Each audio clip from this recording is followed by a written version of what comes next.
general public may not fully be aware of what the process is about. These productions and all the great ballets and everything has to be put together somewhere. And so it's a process of creation, new ideas for new ballets or preservation of old ballets, but somewhere there has to be a place, a studio, where you do the work. It doesn't all happen by magic, suddenly on the Metropolitan Opera stage or the New York State Theater or the Bardavon or wherever. It doesn't happen by magic. It goes weeks of hard work in a studio. Talk to us about this work and the interest that this is generating. Well, this is certainly an inventive work. It is very Zen.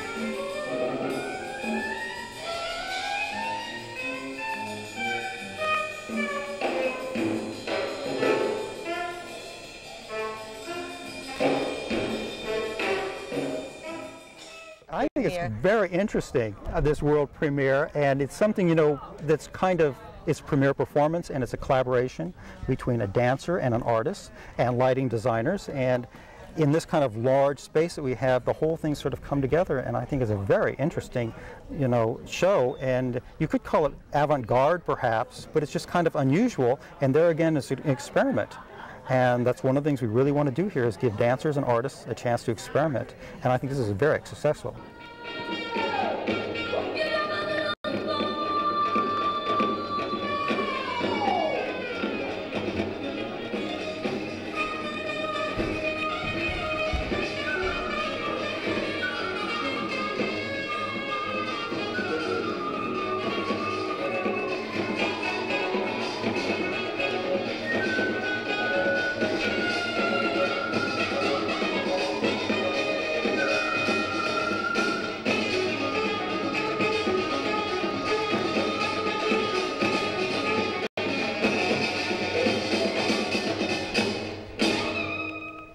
I knew she was a dancer. I knew she was a former Zen monk and yeah, performing artist, but I didn't know the actual details of her work.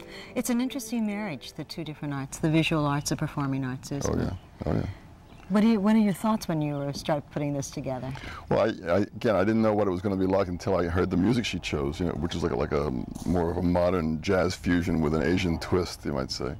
And when I saw the first few run-throughs here, it was like with the lighting director and the music and the dance and my work, and you'll see the whole inside of the hall gets painted with light, like three-dimensionally. That's a key part of it, isn't it? The lighting part of it as well. Yeah, I think it's the one that ties everything together. Without it, things get kind of flat. The light kind of highlights bodies, it highlights the work, and it can be programmed to highlight different parts of the stage at different times. So you get a sense of the, you know, it's a big 65-foot square arena in there, and the lighting director will highlight different parts of it at different times, so you'll get a sense of the dimension of the place. And it's the light that makes that work. It's really more, though, people say, oh, well, it must be like a set then, a set design, but your work really isn't a backdrop, is it? It's an incorporation of her work. Well, it's both. In this case, I mean, it's behind her, you know, but it's set up in a kind of unusual way. It's art that's freestanding on the floor, and they're photographs, but they look like paintings. That's why I'm known as a photo artist, you know, because I don't use the camera in a traditional way like this. I use it as a composition tool, and when I shoot, I have an idea of paintings in mind. So that's really what's my agenda. You know.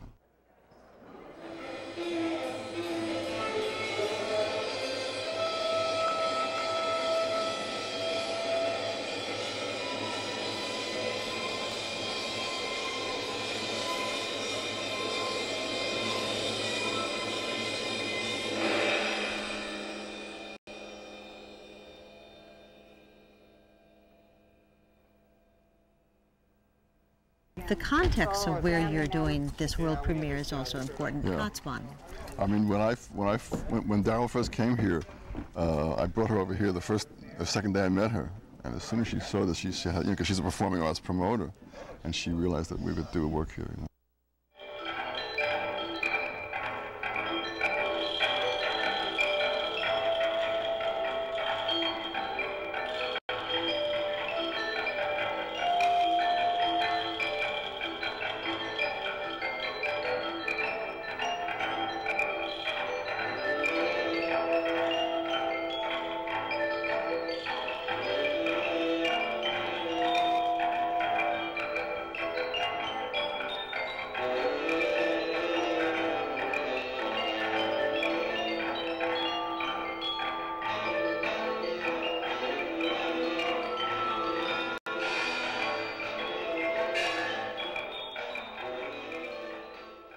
What we do is exactly however you want to do, let it come out. And then you feel that the other person, each other. So there is a process of technique I developed. First, how to transform ki energy from your lower abdominal region called tanjan. Tan means blood, jan means patty.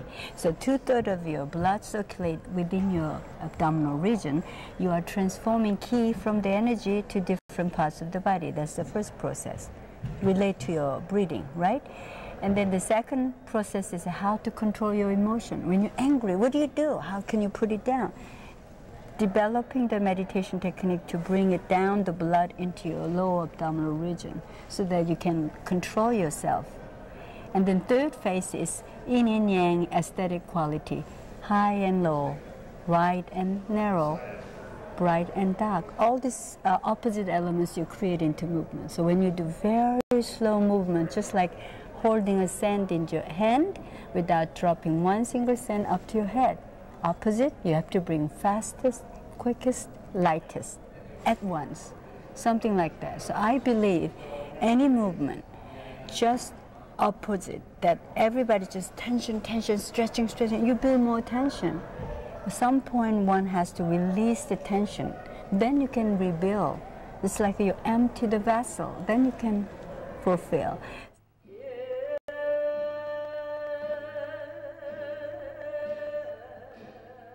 So this kind of the idea got into me. 10 years I did only slow movement. I got bored. My daughter said, "Mommy, everybody's falling asleep." I got so upset, but I couldn't do anything. All of a sudden, when the water was dropping, crash. It's like a nothing. It was at the same time as it happening. So that my awakening was kind of, anything form appears to be, disappears at the same time. So that form is emptiness became my theme. When you are performing with these other dancers, you are working with them in concert on an improvisational role. Then is that correct? Right.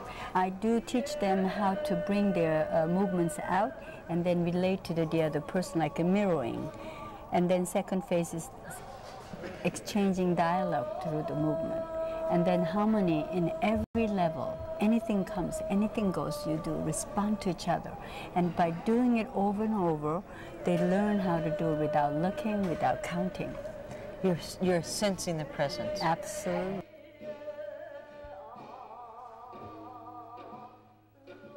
First of all, we do the body makeup. Because with the rice paper, you know, it really doesn't look good if you have a natural skin. So we do whole body makeup. And then you put a costuming with draping in the rice papers. Each one, we do that every performance. So it takes at least 2 hours to prepare. So actually our performance is non-stop 1 hour, but in preparation 2 hours, it takes 3 hours non-stop.